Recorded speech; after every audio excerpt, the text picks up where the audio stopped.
Hello guys, so Happy New Year and welcome to 2024. 2023 was a great year. During that time, malaki yun impact ng naging AI. Kasi maraming naglalabasan nun na mga AI applications. Just like ChatGPT, yung papalit-palit ng muka. Tsaka currently, yun yung mga ginagamit ng mga profile pictures nyo ngayon sa Facebook.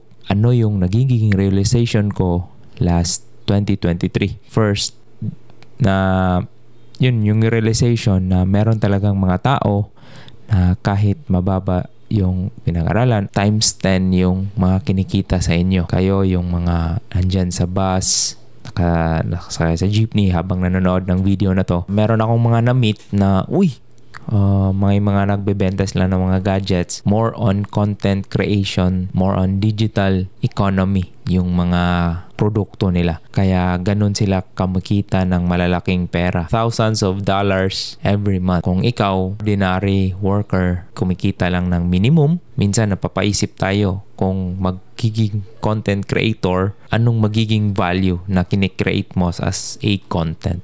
Ang importante lang talaga is madiskarte ka sa buhay. Hindi mo kailangan ng college education. Sa ngayon kasi, nag-evolve na yung landscape ng pagtatrabaho. Marami nang pwedeng pagkakitaan sa internet. Join me kasi nagbibuild rin ako ng business. Side hustle natin to. Kailangan natin this 2024, we commit to build a single man business or yun yung tinatawag natin ay solopreneurship.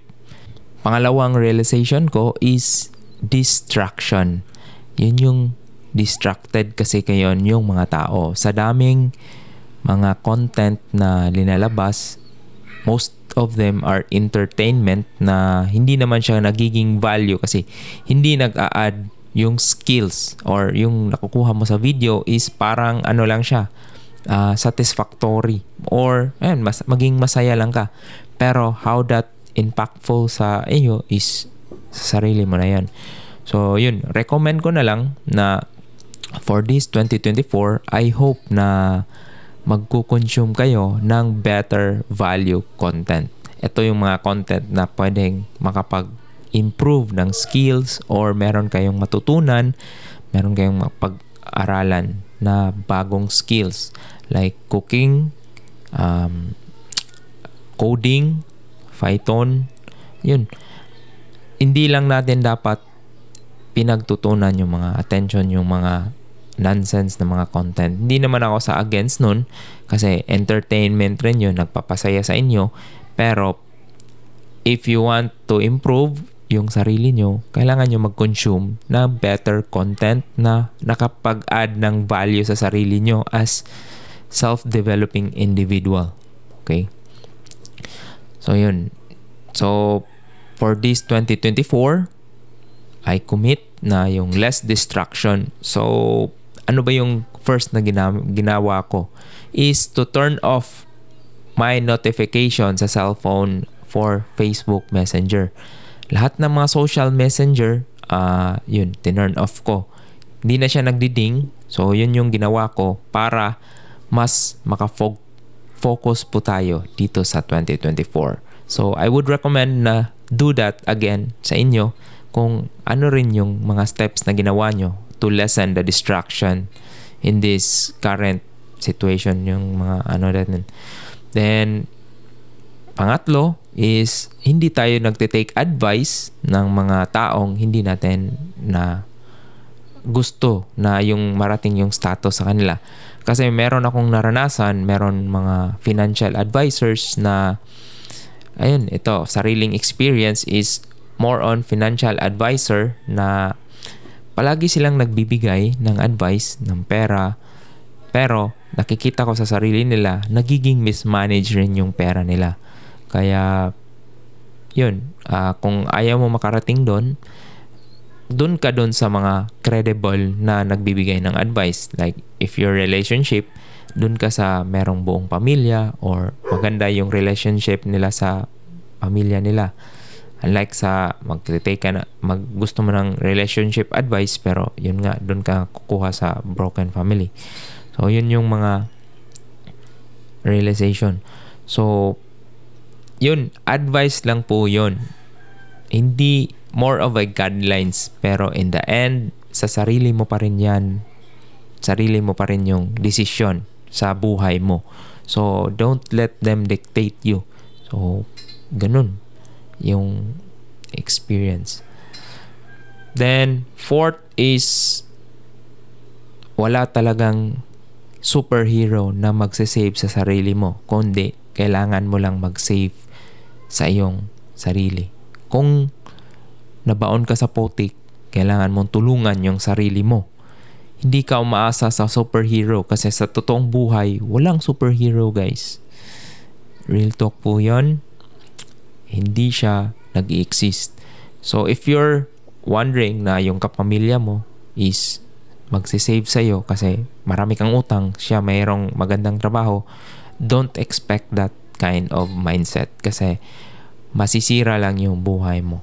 Recommend namin na help yourself. So, kung meron kang mga utang, bayaran mo yung mga high interest rate sa para madaling makuha mo na yon. Ma-free up ka na doon, tapos pwede ka nang magbayad doon sa iba. So, financial advice, better to check it. So, yun.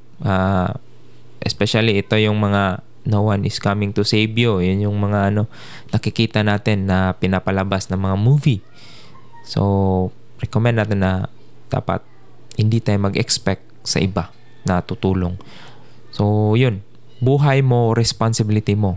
Kaya, your action this 2024 really matters sa future ng sarili mo.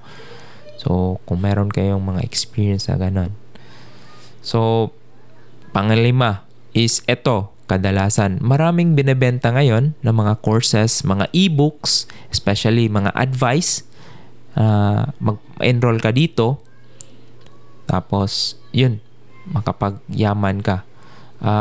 Most of them have this mindset na kukuha i-share nila yung knowledge in exchange sa pera mo. But in reality, they are just giving the guidance. So, guidance lang sila guys. In the real action for self-improvement is nasa sarili nyo rin. Sa pamamagitan ng self-discipline and actions. So, yun. Very specific experience ko to nung nag-decide ako na gusto kong pumayat. Hindi ako nag-enroll sa gym, sa any course, kundi sariling sikap ko na lang. Nanood lang ako ng YouTube video ng mga health tips on how to intermittent fasting. Then, dun, malaki yung impact. So, unti-unti kong nilearn kung ano yung kaya ko, ano yung kaya ng katawan. Depende po yon sa body nyo. So, hindi lahat is acceptable ng actions na ganon. Kaya, pag nyo rin, i-feel nyo rin yung body nyo kung gaano, ano yung help na maibibigay nyo. So, yun. Yun yung panglima. Action plus self-discipline this 2024 will make your life better in the future. So, yung pang-anim is unless you want to college to learn a specific skills like lawyer, doctor, engineer. Sa era natin ngayon, yung internet, pwede na tayo makapag-learn ng skills about sales. So, isa yun sa basic na kailangan natin malaman as a entrepreneur, solopreneurship. So, join me as we are building a business para sa better future and to help the fellow Filipinos natin na magkaroon ng knowledge about sa internet and technology talks. So, more on discussion. So, dati kasi yung education natin, nalalearn lang natin through college. But with the internet, YouTube, any platform, nakaka-learn ka na doon. So, very simple lang. So, just choose the right kind of content para sa self-improvement. So, if hindi yan if content yung pinapanood mo is hindi nakaka-add ng value sa sarili mo for self-development, and recommend ko na lang na scroll to the next video. Okay?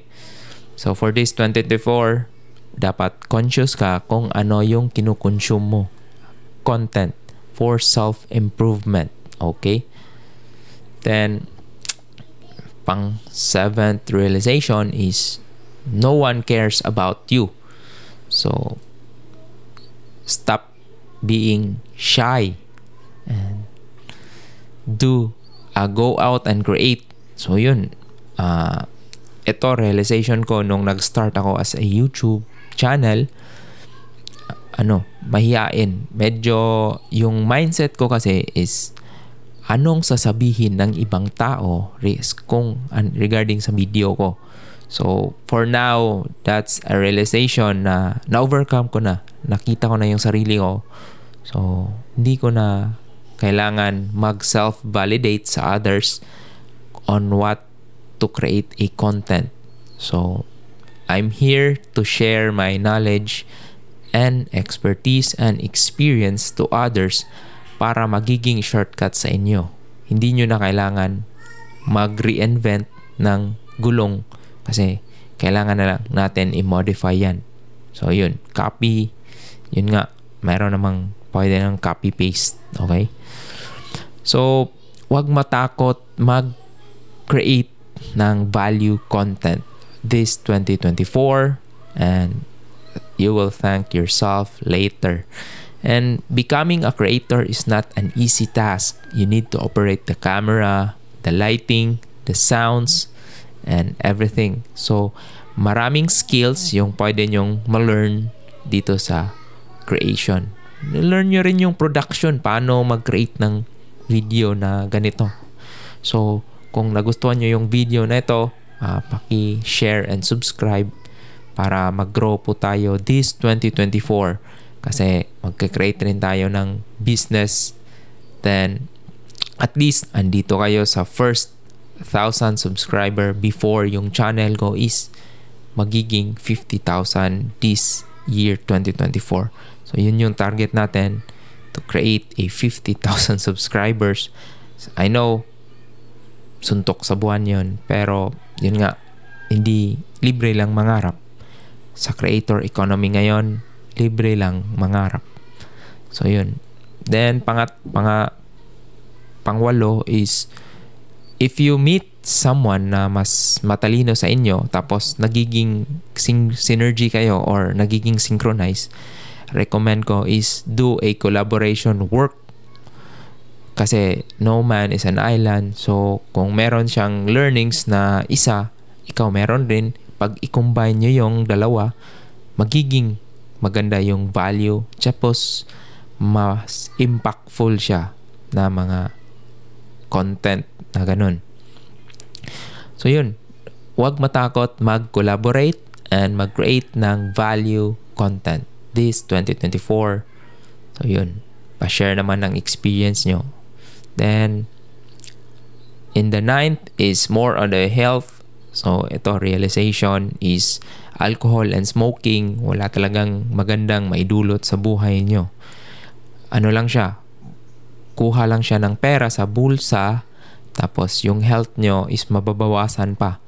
So, kung nagsusmoke kayo, either vape or smoking regular, imagine nyo na lang paano yung pera na ginagasto nyo. Instead of doing it in an investment plan, yun, i-suggest na na lang, gastusin nyo na lang sa iba.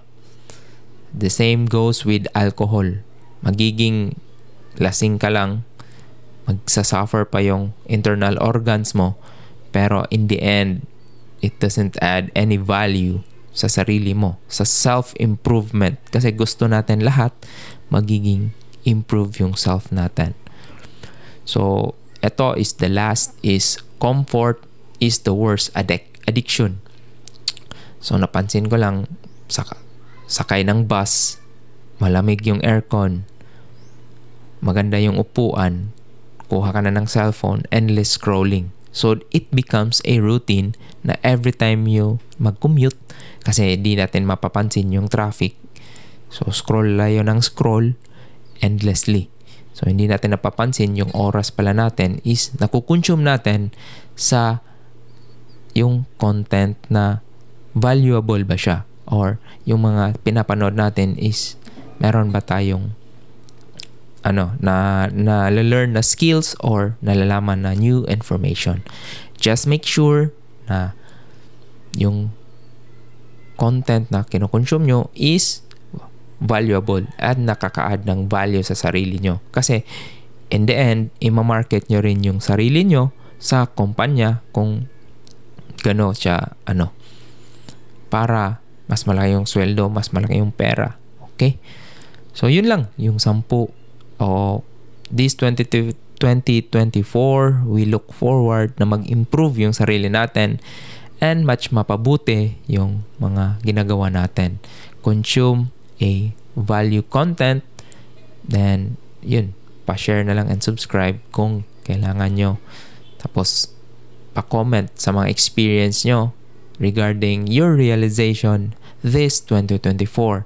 Then, pa-share rin kung ano yung magandang investment dito sa comment.